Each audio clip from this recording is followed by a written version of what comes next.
Seramai 898 individu ditangkap terlibat dengan kegiatan pemberian pinjaman wang tanpa lesen. Mereka ditangkap menerusi 734 operasi menerusi Ops Vulture yang dilaksanakan sepanjang Januari hingga Ogos lalu. Daripada jumlah itu, 146 kes telah dituduh di bawah Seksyen 5-2 Akta Pemberi Pinjaman Wang Berlesen 1952. Tumpuan Ops Vulture adalah membantras ahli sindiket secara menyeluruh yang terlibat dalam pemberian pinjaman wang tidak berlesen. Turunkan iklan-iklan pinjaman wang, meminta bantuan pihak SKMMM untuk memadam iklan-iklan pinjaman yang tidak berlesen di internet serta di laman sosial dan mengesan ahlung melalui pelbagai sumber termasuk nombor telefon.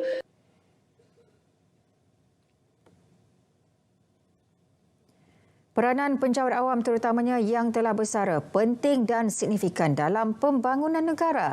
Menteri Komunikasi dan Digital Fahmi Fadzil berharap agar pengalaman berharga yang diperolehi mereka dapat dikongsi bersama untuk panduan dan teladan kepada penjawat awam yang masih berkhidmat.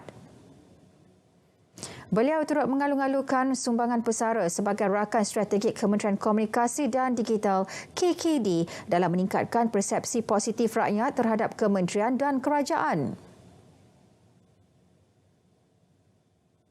Saya harap agar semua pengalaman berharga ini dapat dikongsikan untuk dijadikan panduan dan teladan kepada penjawat awam yang sedang berkhidmat. Melalui knowledge sharing ini, adalah diharapkan agar mutu penyampaian perkhidmatan penjawat awam, khususnya warga kementerian dan agensi di bawah KKD, dapat sentiasa ditambah baik. Beliau berkata demikian pada Majlis Jasa Mudi Kenang 2023 KKD di Putrajaya. Seramai 128 orang pesara KKD termasuk jabatan dan agensi di bawahnya telah diraikan dalam majlis itu. Pesara Jabatan Penyiaran Malaysia RTM sambut baik saranan Menteri Komunikasi dan Digital itu untuk terus menyumbang ilmu dan pengalaman kepada penjawat awam lain yang masih berkhidmat. Saya akan bersedia bila-bila masa untuk membantu jabatan walaupun bersara.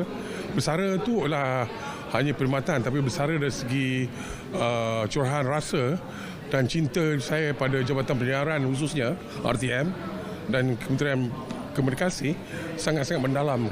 Lepas kita bersara, tak semestinya kita terus bersara daripada segala-galanya. Kalau rakan-rakan tu berhubungi saya untuk kongsi pengalaman, saya akan turunkan apa ilmu saya. Saya sebagai pemandu kan. Jadi kalau dia turun cara-cara untuk memandu, saya tunjukkanlah.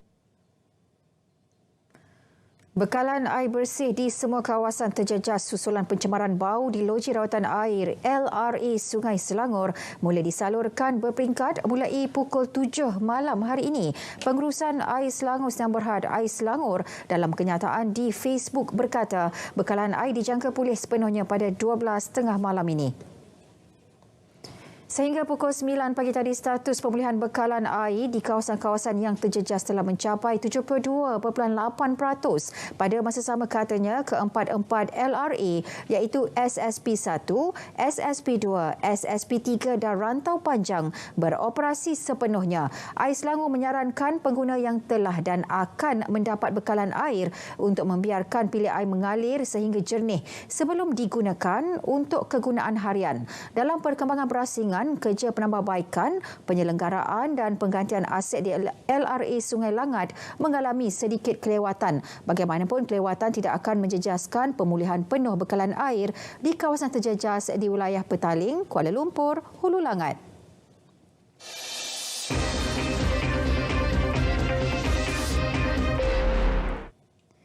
Kerajaan Negeri Johor ambil keputusan menutup laluan pintas pejalan kaki untuk memasuki Kompleks Kastam, Imigresen dan Kuarantin CIQ bangunan Sultan Iskandar BSI. Menteri Besar Datuk Onn Hafiz Kazim berkata, laluan ditutup atas faktor keselamatan terutama isu kebolosan dan insiden kemalangan.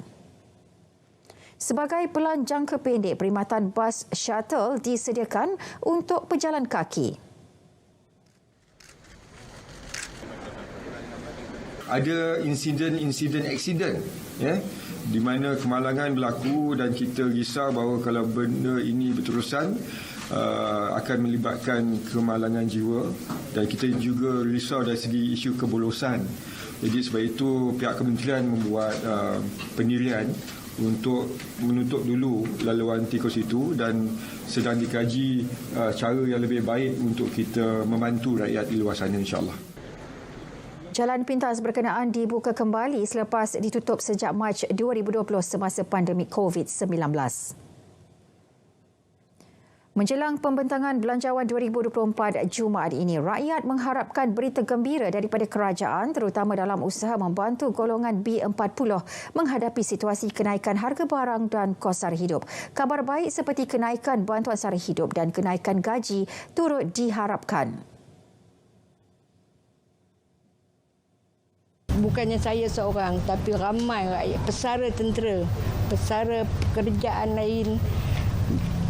Kalau boleh naikkanlah sikit, tambahlah sikit pencen mereka kan, untuk apa ni kata orang, untuk dapat yelah betul, nampak dapat kita menampung kos belanjaan harian.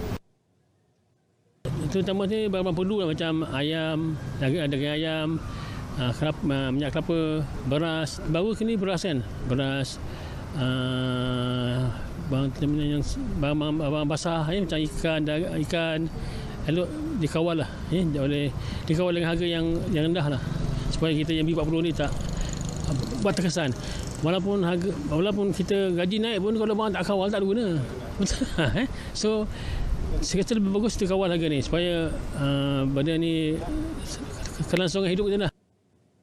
Bantuan daripada kerajaan kalau boleh tambahkan lebih sikit lagi kan, supaya dapatlah lebih sikit nampung kan. Kalau barang tu naik sikit kita dapatlah tampung, kalau kerajaan bagi bantuan tu lebih sikit kan. Sebab golongan ini sangat-sangat terkesan dan semua orang tahu betapa struggle-nya kita nak hidup, nak untuk sekolah anak, sebenarnya untuk makanan harian pun sangat-sangat sakit tau. Hanya orang yang melaluinya dan hanya orang yang berada di tempat itu saja yang boleh jawab soalan ni sebenarnya.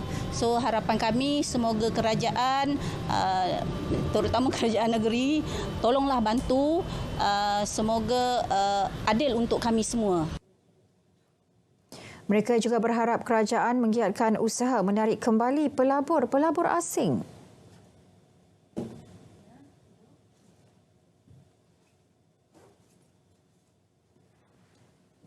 Dari warga negara asing lah, sebab apa yang kami pandang sekarang ni pelaburan dari negara asing sangat-sangat kurang, and then I also see that kita tak ada prospek atau projek dengan kebanyakan company di Malaysia.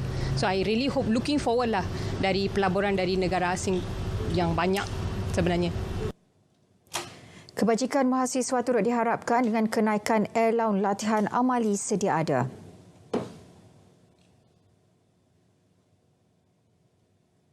Saya harap kerajaan sekarang ni dia akan naikkan lagi kos allowance sebagai kita student internship ni, sebab kita punya kos sara hidup ni sangat tinggi, dan bila kita naik tu insya-Allah kita akan make sure keadaan pelajar ni terjaga, kebajikan mereka pun terjaga. Mahkamah Tinggi Johor Bahru mengekalkan keputusan Mahkamah Session Johor Bahru pada Ogos tahun lalu melepas dan membebaskan seorang perunding hartanah dan anak bekas Exco Johor daripada pertuduhan rasuah dan pengubahan wang haram RM35.7 juta pada 2017. Pengekalan keputusan dibuat Hakim Nur Hayati Mat selepas menolak rayuan pihak pendakwaan terhadap keputusan Mahkamah Session Johor Bahru yang melepas dan membebaskan Amir Sharifuddin Abdul Raub 50 tahun dan Ahmad Fauzan Hatim 31 tahun. Semasa penghakimannya, Hakim Nur Hayati mendapati tiada kekhilafan undang-undang dilakukan Hakim Mahkamah Session dalam membuat keputusan itu, selain mendapati penjelasan kedua-dua tertuduh telah menimbulkan keraguan terhadap kes pendakwaan dan tiada kekhilafan berlaku pada Hakim Mahkamah Session dengan menerima penjelasan tertuduh.